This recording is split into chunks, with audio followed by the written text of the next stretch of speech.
ಐತಿಹಾಸಿಕ ದೇವಸ್ಥಾನಗಳ ಸ್ವರ್ಗ ಲಕ್ಕುಂಡಿ ಗ್ರಾಮ ಅಷ್ಟೇ ಅಲ್ಲ, ದಾನ ಚಿಂತಾಮಣಿ ಕರ್ಮಭೂಮಿ. ಹೀಗಾಗಿ ಈಗ ನಿಧಿ ಸಿಕ್ಕಂಥ ಲಕ್ಷಾಂತರ ಮೌಲ್ಯದ ಚಿನ್ನ ಈಗ ಸರ್ಕಾರಕ್ಕೆ ದಾನ ಮಾಡೋ ಮೂಲಕ ಮತ್ತೆ ಈ ಒಂದು ಲಕ್ಕುಂಡಿ ಗ್ರಾಮ ಸುದ್ದಿಯಲ್ಲಿದೆ. ಈಗಾಗಲೇ ಕಳೆದ 4 ದಿನಗಳಿಂದಲೂ ಕೂಡ ನಿರಂತರವಾಗಿ TV9 ವರದಿ ಮಾಡಿತ್ತು. ಆ ನಿಧಿ ಸಿಕ್ಕಂಥ ಕುಟುಂಬ ಸಾಕಷ್ಟು ಕಡಬಡತನದ ಹಿನ್ನೆಲೆಯಲ್ಲಿ ಆ ಒಂದು ಕುಟುಂಬಕ್ಕೆ ಒಂದು ಆಸರೆ ಆಗಬೇಕು, ಜೊತೆಗೆ ಆ ಪ್ರಜ್ವಲಿಗೆ ಶಿಕ್ಷಣ ನೀಡಬೇಕಂತೇಳಿ ಒಂದು ವರದಿಯನ್ನಾಗಿತ್ತು. ಈಗಾಗಲೇ ಸರ್ಕಾರ ಕೂಡ ಈಗ ಲಕ್ಕುಂಡಿ ಗ್ರಾಮಕ್ಕೆ ಆಗಮಿಸಿತ್ತು. ಉಸ್ತುವಾರಿ ಸಚಿವ HK ಪಾಟೀಲ್ ಬಂದು ಆ ಕುಟುಂಬಕ್ಕೆ ಸಾಕಷ್ಟು ಭರವಸೆಗಳನ್ನು ಕೊಟ್ಟಿದ್ದಾರೆ, ಧೈರ್ಯವನ್ನು ಹೇಳಿದ್ದಾರೆ. ಈಗಾಗಲೇ ಈ ಕುರಿತು ಮಾತನಾಡಲಿಕ್ಕೆ ನಮ್ಮ ಜೊತೆ ಲಕ್ಕುಂಡಿ ಪ್ರಾಧಿಕಾರದ ರಾಜ್ಯ ಸಲಹಾ ಸಮಿತಿ ಸದಸ್ಯರು ಆದಂಥ ಸಿದ್ದು ಪಾಟೀಲ್ ಅವರಿದ್ದಾರೆ. ಅವರನ್ನು ಮಾತನಾಡಿಸೋಣ. ಸರ್, ಈಗಾಗಲೇ ಆ ಕುಟುಂಬ ಸರ್ಕಾರಕ್ಕೆ ಚಿನ್ನವನ್ನು ಕೊಟ್ಟಿದೆ, ಜೊತೆಗೆ ಈಗ ಇಡೀ ಗ್ರಾಮಸ್ಥರಾಗಿರ್ಬೋದು, ಆ ಕುಟುಂಬ ಆಗಿರ್ಬೋದು, ಒಂದು ಆಸರೆ ಕೊಡಬೇಕು, ಆ ಮಗನಿಗೆ ಒಳ್ಳೆಯ ಶಿಕ್ಷಣ ಕೊಡಬೇಕು ಅನ್ನೋದು ಬೇಡಿಕೆ ಇಟ್ಟಿದ್ದರು. ಈಗ ಉಸ್ತುವಾರಿ ಸಚಿವರು ಕೂಡ ಗ್ರಾಮಕ್ಕೆ ಬಂದಿದ್ದರು. ಏನೆಲ್ಲ ಭರವಸೆ ಇದೆ? ಏನು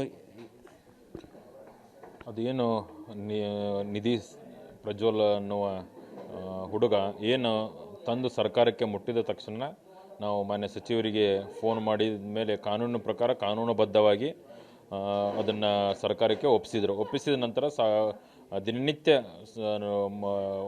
ವಿಶೇಷವಾಗಿ ಎಲ್ಲ ಮಾಧ್ಯಮಗಳಲ್ಲಿ ಈ ಸುದ್ದಿ ಪ್ರಚಾರವಾಗ್ತಾ ಇತ್ತು. ಅದರಲ್ಲಿ TV9 ಕೂಡ ಆ ಒಂದು ಕುಟುಂಬದ ಆಸರೆಗಾಗಿ ಸಾಕಷ್ಟು ಸುದ್ದಿ ಮಾಡಿತ್ತು.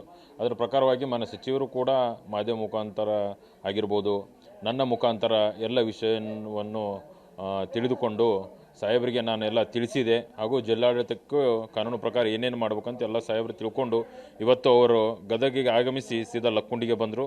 ಲಕ್ಕುಂಡಿಯಲ್ಲಿ ಏನು ಮಾನವೀಯತೆ ಹಾಗೂ ಪ್ರಾಮಾಣಿಕತೆಯನ್ನು ಮೆರೆದಂಥ ಪ್ರಜ್ವಲ್ ರೀತಿಯ ಕುಟುಂಬಕ್ಕೆ ಸನ್ಮಾನ ಮಾಡಿ ಗೌರವಿಸುವ ಮುಖಾಂತರ ರಾಜ್ಯ ಸರ್ಕಾರದಿಂದ ಸನ್ಮಾನ ಮಾಡಿದರು. ಹಾಗೂ ಆ ಕುಟುಂಬಕ್ಕೆ ಭರವಸೆಯಾಗಿ ಸಾಕಷ್ಟು ಒಂದು ಧ್ವನಿಯಾಗಿ ನಿಂತರು.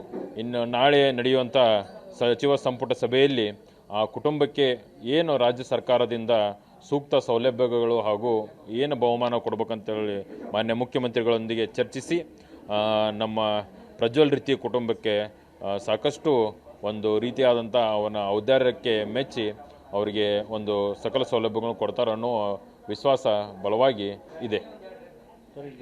ಈಗಾಗಲೇ ಈಗ ಖುಷಿ ಇದೆನಾ? ಈಗ ಯಾಕಂದ್ರೆ ಈಗ ಸಚಿವರು ಕೂಡ ಭರವಸೆ ಕೊಟ್ಟಿದ್ದಾರೆ.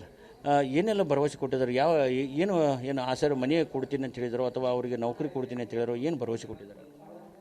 ಈಗ ಅವ್ರದ್ದು ಬೇಡಿಕೆ ಭಾಳ ಸಣ್ಣದಿತ್ತು. ಏನು ನಮಗೆ ಜಸ್ಟ್ ಒಂದು ಜಾಗ ಕೊಡ್ರಿ, ಮನೆ ಕೊಡ್ರಿ ಅನ್ನುವ ಒಂದು ಇದಿತ್ತು. ಬಟ್ ಆದರೆ ಸಾಹೇಬರು ನಿಮಗೆ ಏನು ಕಾನೂನು ಪ್ರಕಾರ ಏನು ಕೊಡಿಸ್ಬೇಕು ಅದನ್ನು ಮಾಡಿಸ್ತೀವಿ, ರಾಜ್ಯ ಸರ್ಕಾರವಾಗಿ ಪ್ರವಾಸೋದ್ಯಮ ಸಚಿವನಾಗಿ ಮಾನ್ಯ ಮುಖ್ಯಮಂತ್ರಿಗಳೊಂದಿಗೆ ಚರ್ಚಿಸಿ ಇನ್ನೂ ಹೆಚ್ಚಿನ ರೀತಿ ಅವರಿಗೆ ಏನು ಅನುಕೂಲ ಮಾಡಬೇಕು ಅದನ್ನು ಮಾಡ್ತೀನಿ ಅಂತ ಹೇಳಿದ್ದಾರೆ. ಮಾನ್ಯ ಸಚಿವರು ಬಂದು ಒಂದು 2 ಗಂಟೆಗಳ ಕಾಲ ನಮ್ಮ ಲಕ್ಕುಂಡಿಯಲ್ಲಿ ಕಳೆದು ನಮ್ಮ ಲಕ್ಕುಂಡಿ ಇತಿಹಾಸವನ್ನು ಹೇಳಿದರು. ಹಾಗೂ ಪ್ರಜ್ವಲ್ ರೀತಿಯ ಒಂದು ಪ್ರಾಮಾಣಿಕತೆಯ ಮಾನವೀಯತೆಯ ಒಂದು ಗುಣವನ್ನು ಮೆಚ್ಚಿಕೊಂಡು ಅವರು ಸಹ ನಮ್ಮ ಗದಗ ಲಕ್ಕುಂಡಿಯ ಬಗ್ಗೆ ಹೆಮ್ಮೆ ಪಟ್ಟರಂತೇಳಿ ತಿಳಿಸ್ಬೋದು. ಎಸ್, ಇದಿಷ್ಟು ಏನು ಲಕ್ಕುಂಡಿ ಪ್ರಾಧಿಕಾರದ ರಾಜ್ಯ ಸಲಹಾ ಸಮಿತಿ ಸದಸ್ಯ ಸಿದ್ದು ಪಾಟೀಲ್ ಮಾತು. ಕ್ಯಾಮ್ರಾಮನ್ ಶಂಭು ಜೊತೆ ಸಂಜೀವ್ ಪಾಂಡ್ರೆ, TV9.